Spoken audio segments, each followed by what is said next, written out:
Subscribe now and press the bell icon. Never miss an update.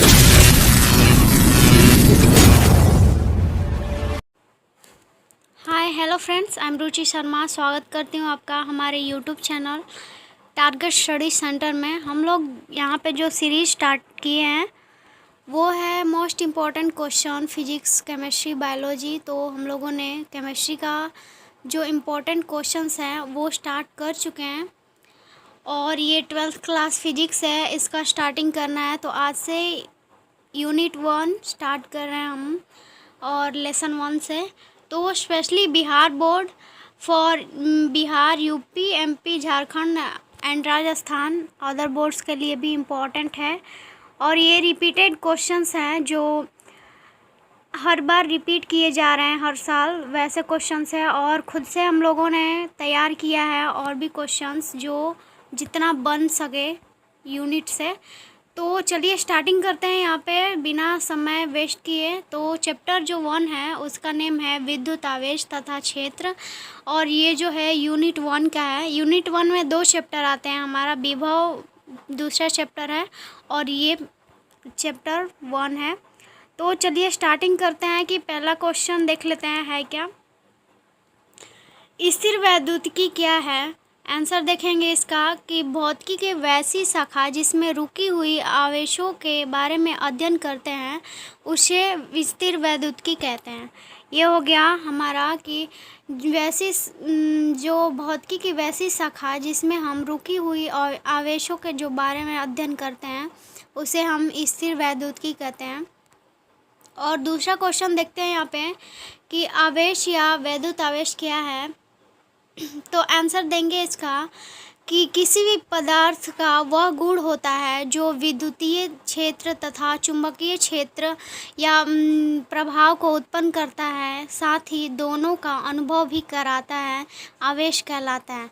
जो आवेश है वो किसी भी पदार्थ का एक ऐसा गुण है जिससे हमें जो विद्युतीय क्षेत्र है वो उत्पन्न करता है तथा चुंबकीय क्षेत्र, इन दोनों क्षेत्रों का उत्पन्न करता है और हमें इन दोनों का अनुभव भी कराता है, जिसे हम आवेश के नाम से जानते हैं।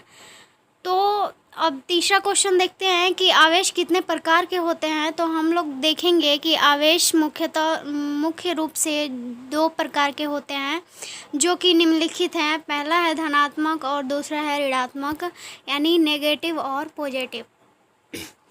तो आगे बढ़ते हैं कि चौथा क्वेश्चन पूछ रहा है कि धनात्मक आवेश क्या है। तो धनात्मक आवेश का आंसर देंगे हम लोग कि यदि कोई वस्तु या परमाणु कुछ इलेक्ट्रॉन का त्याग कर देता है तो उसे हम यानी उस वस्तु पे धनात्मक आवेश उत्पन्न हो जाता है।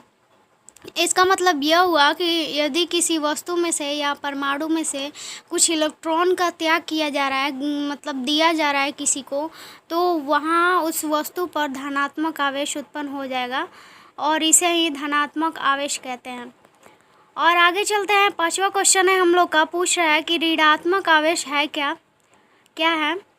तो आंसर जो है ऋणात्मक आवेश का वो देंगे हम लोग यदि कोई वस्तु या परमाणु कुछ इलेक्ट्रॉन को ग्रहण करता है तो उस वस्तु पर ऋणात्मक आवेश उत्पन्न हो जाता है। तो वहाँ पे त्याग करने की बात थी धनात्मक पे और यहाँ पे जो है ऋणात्मक है। तो यह यदि कोई वस्तु या परमाणु इलेक्ट्रॉन का ग्रहण करता है, किसी से ले रहा है, तो इस वस्तु पे ऋणात्मक आवेश उत्पन्न हो जाता है, जिसे हम ऋणात्मक आवेश कहते हैं। अब देख लेंगे, थोड़ा सा नोट है यहाँ पे। नोट जो है वो बहुत ही इम्पोर्टेंट होता है। तो देख लेंगे, जो वस्तु इलेक्ट्रॉन खोती है उस पर धन आवेश तथा जो वस्तु इलेक्ट्रॉन को ग्रहण करता है उस पर ऋणावेश उत्पन्न हो जाता है। ये हम लोगों ने पहले ही जान चुके हैं। तो चलिए आगे बढ़ते हैं कि 6ठा क्वेश्चन जो पूछ रहा है वो आवेशों के बारे में कुछ महत्वपूर्ण तथ्य को लिखने को बोल रहा है।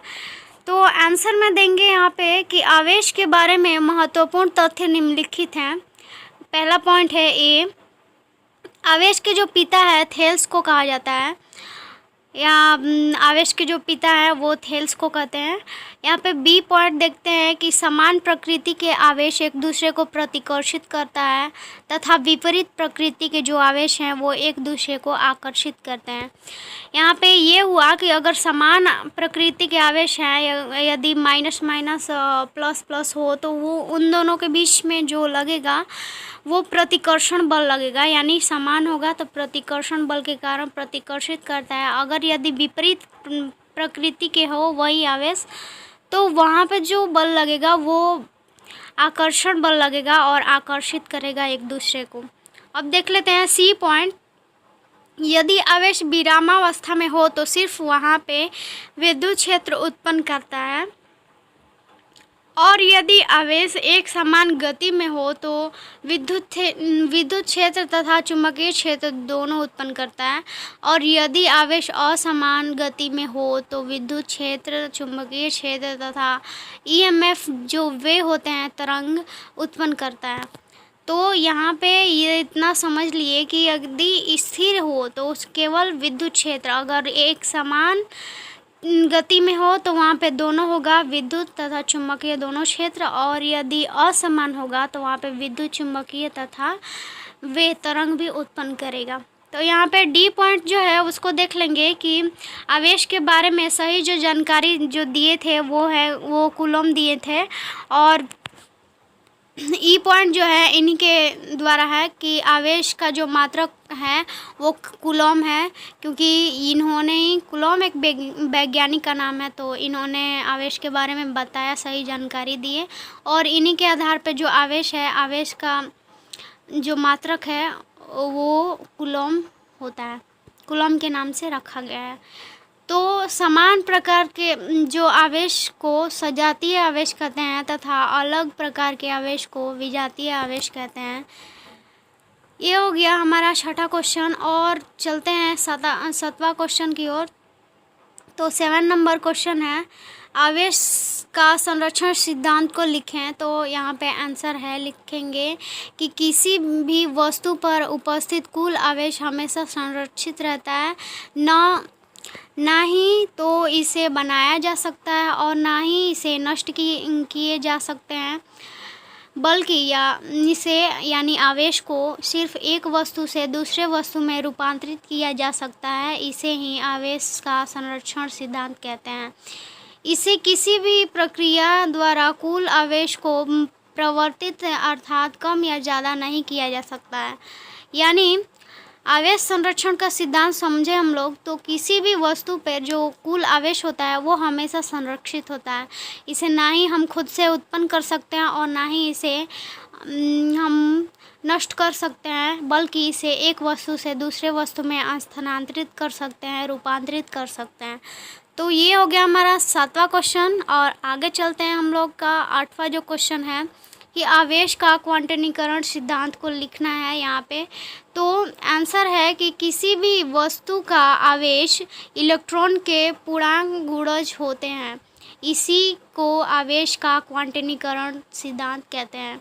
जो किसी भी वस्तु पे जो आवेश होते हैं वो इलेक्ट्रॉन के जो पूर्ण गुणज होते हैं उसके बराबर होते हैं, या वो पूर्ण गुणज होते हैं, इसी को आवेश का क्वांटनीकरण सिद्धांत कहते हैं। ये हो गया 8वां क्वेश्चन हमारा, और आगे चलते हैं 9वां जो क्वेश्चन है, ये लास्ट क्वेश्चन है इसका।